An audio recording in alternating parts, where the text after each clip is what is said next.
Well, I said text his dad since I've been here and I hadn't seen him. I told him, I love him to death. I know. That's all. I told him I said, I live here and get a ticket down. Now he's eating it look real funny. Oh, he know that already. I always get on them about that. I told him the same thing. From any of them, I don't see or hear from. Vernon goes to church now, so I see him. Vernon does good for Vernon him. back in church real good. Oh my Since God. he stopped working at the hospital and he has some Sundays off. Oh, he not at the hospital no more? No, he retired from the hospital. Did he? Vernon said one day that either he leave here, he was gonna kill his boss. That guy. Now you know when you get where you make Vernon. And Vernon don't there. He was so quiet. They got a new boss, and the guy just went crazy. So and Vernon been there all these years. He come in with a whole lot of mess. So one day, he told me, "I'm getting out of here, else I'm gonna kill this guy." You still ride a bicycle? Vernon, yeah, but he got his truck run. He still keeps. He got his truck. Oh yeah, because I told Tony, I said, Vernon, he was always so quiet, didn't never say anything. Works at Coles to have something to do and have some money to spend. But when you don't work, and when you're a good worker, they don't give you a schedule. They just, when nobody else come in, they call him, and he never says no, so he goes. Yeah, he's always been soft-spoken. So when he's off, he goes to church, and Curtis is back in church. Oh, good. Curtis back in church? Curtis is still... Is Curtis still Curtis? Yeah, still Curtis. Oh, my God. So he's on I tell you, I said, I just remember that. It's like yesterday. Right, oh, he is? Yeah, he has certain hours he can go and all that. But he goes to church every Sunday.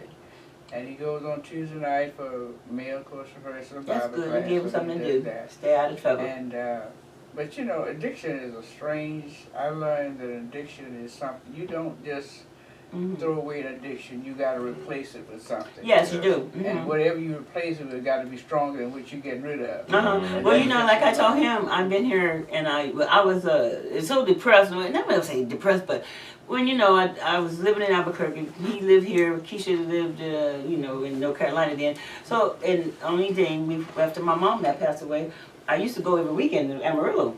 But other than that, I've always been a gambler. I always gamble. I don't probably since I've been here, I don't gamble like I used to. But that's because I ain't got no car. And that's because I don't know where they're at, and I'm not looking for them. I came here on a mission to try to save somebody, so he can, get him what he gonna do, if he gonna farm or whatever.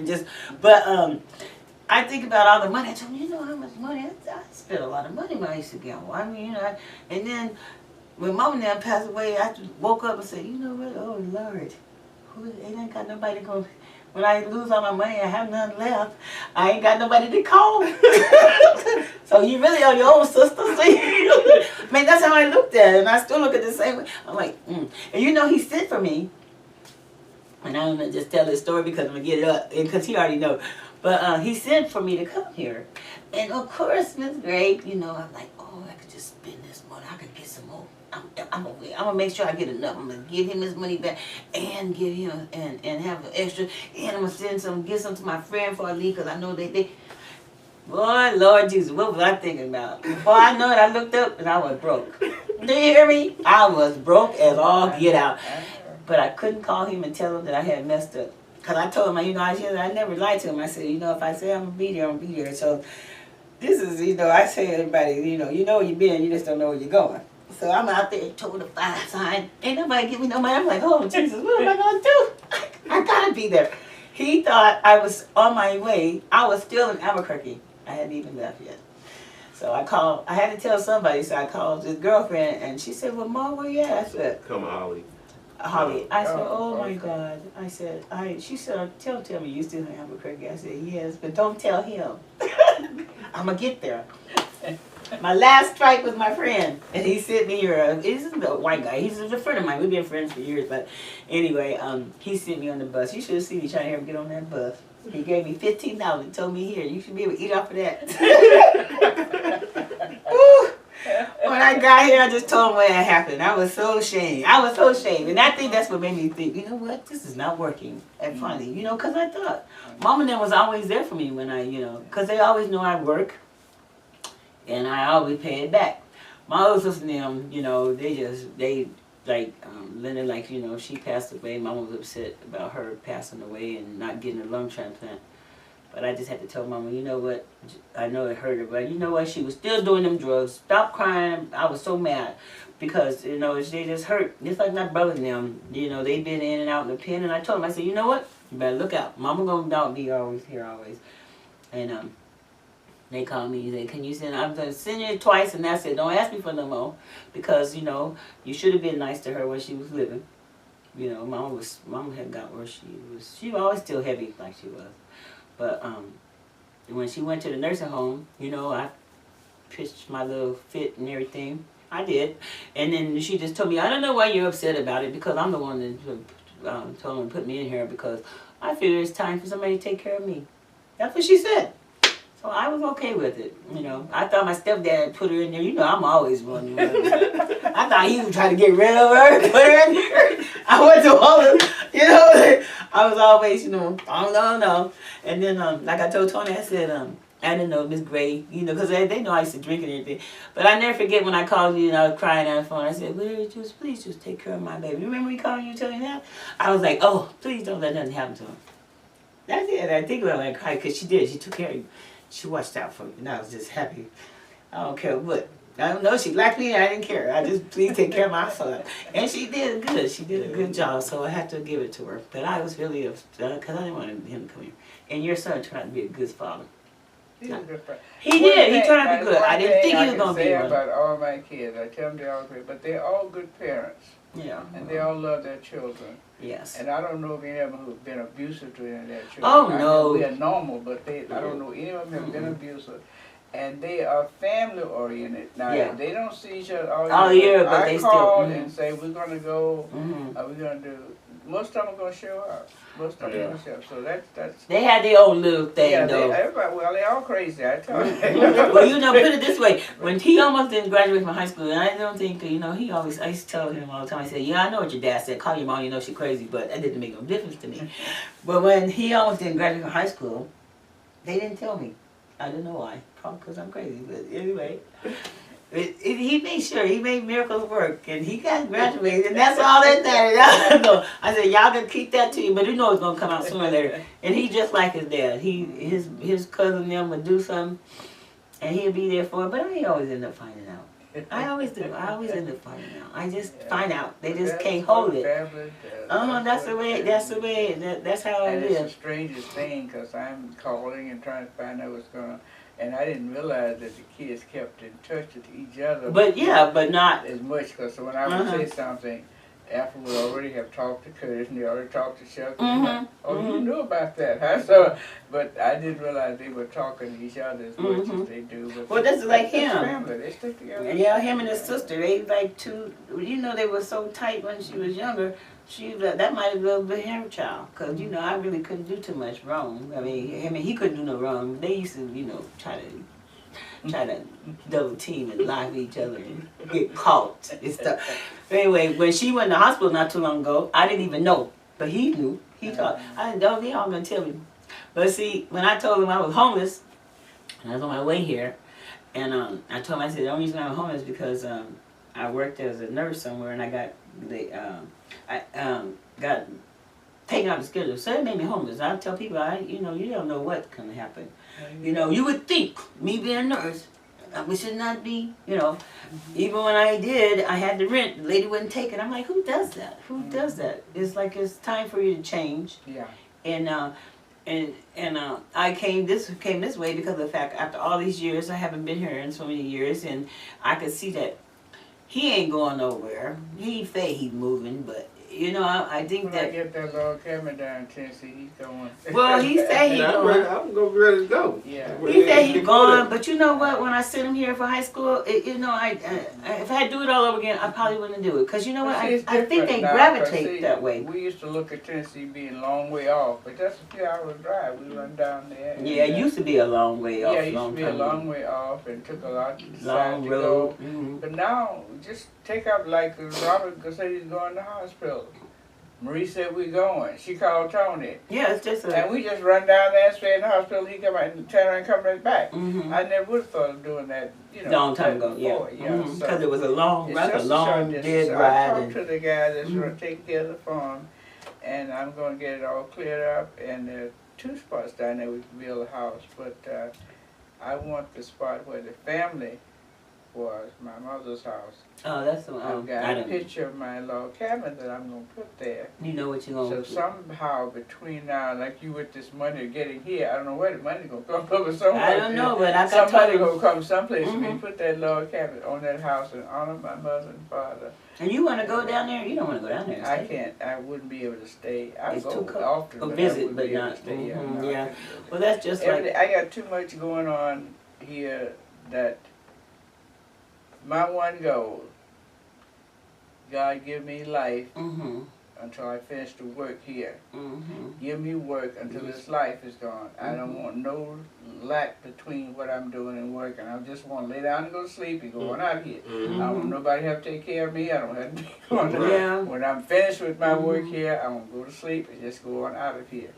So I have to keep busy. So yeah, Mom and them, they was going to church, and I was very happy for, well, you know, I was just glad that they was going. They was, you know, going to church and very devout. I wasn't happy with the church, don't get me wrong now, because I wasn't happy because Will had cancer, and see, he got a chance to see that the preacher's still knocking on the door, you know, greed. And can you pay your tithes for this month? We just came from the dialysis. Yeah, we just came from the cancer. But you know, but it was something for him to see that. It's good, yeah. The one thing it gave you a chance to see they're a human being. Right. And they are not all guaranteed to go to heaven anyway. Right. Yeah, well, I understand that part. So we are only responsible for getting us there. That's right. That's true. And like when we got this new pastor, he was 29 years old. The pastor we had been there 50 years, so he was older, and we in old thing. Yeah. He coming with all these new ideas. Yeah. We don't need to change what's not broken. broken. That's true. But he wanted change because he wanted his name on. Well, take time and do something. Just put don't, your name on it. Yeah. So for about a year or something, I just disconnected. I didn't do anything there because I can't stand somebody tells me to do something that either I don't agree with or I know that's right. Yeah. So finally I said, if I have to stay here on this light post and go on to heaven and leave you in there, I am not leaving my church because of your whatever your ideas are. So I finally got it where, and because my family is very close with him and his children, their family, his kids going out of Margaret's house, like they live there, and they have a good relationship, but they're younger. But they still have to realize that, you know, like that's what I was saying. And things are changing, you know, so. But yeah, but you know, it's just like I had been going to church. I still pray. I mean, I know I'm going to heaven because I know I ain't bad. I don't do like I learned years ago. But I went to church with my friend the Mother's Day. This was like not last year. Was it maybe that's last year before I came here. Woo, the devil's so busy up in there. I'm telling you, Miss Gray, I was so glad. And when I got out on the steps by the door, I swear I never seen such a, because I guess because I'm from the old school, I never seen such a thing. This man, he was a deacon. He had just got through praying and reading the Bible, and his wife had, she had cancer and she was in remission. And then there's a sister, Sheila, I know Sheila. And Sheila a pretty black woman, but still. And she had on this dress, and he told her to sashay around, sister, so I could see what, you know, I would buy stuff for my wife. You should have seen me. I got to go, y'all. I'm here. Let me go, because I'm scared God going to strike y'all. He going to accidentally hit me. So I got to go.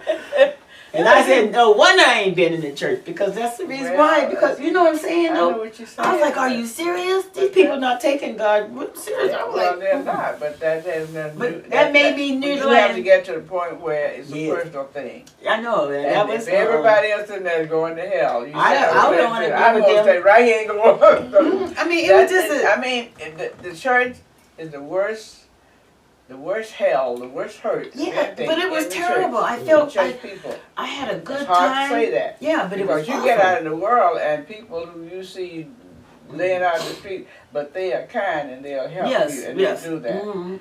But the worst hurt and the worst, but then there's still, if it's God's house, He's gonna take care of it. Yeah, I know, but I just didn't want to be in that house. I want to go to my. I'm serious, because it was just awful. Like I feel, like my grandma said, I feel like it's a place where you go. You know, a lot of people go when they're at their last point and they trying to make some corrections. So you deal with a lot of people who are already broken and they messed up. So you're gonna get a lot of that. And you know, I think the message has always been that you're supposed to be out in the world doing the work. I was my friend, and when she up there, she's up there talking about the preacher. They don't know any place else to go, Right. and they think this is.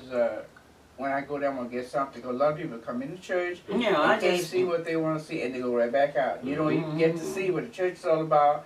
You don't even get to find out, you know, what you come in there for. So, I have been there for years, and I just went. That was the first church I went to, and my friend, it was a friend, and then she was in the church. Yeah, Red. I'm like, oh Lord Jesus, you the worst. You the worst one. And they go for the preacher. Yes, and I but couldn't. See, that's the devil's job to get the preacher, and he knows how to get him. Is with the man, with the woman. I couldn't do it. He's in the most dangerous position anybody else anywhere. He's a preacher. That's what I did. That's what I told him. I used to talk. He said, Marie, I don't understand. It said women get after preachers. They don't have to look like nothing. They don't have to have no money. They don't have to fit. If he's a preacher, they are after him. That's how it was with John. That's his job. That's how it was with Johnny. When I was married to him, we started married to your dad. Ooh, the women used to. I guess being married to a preacher, I realized how it was. Because Reverend Jenkins. Oh, my brother, did you... Oh, sister, I need to talk to Reb because Reb I got a problem. I'm like, are you serious? You know, they got to the place where preachers don't go to home visits anymore. I don't blame them because the women that take it then. Deacon with them.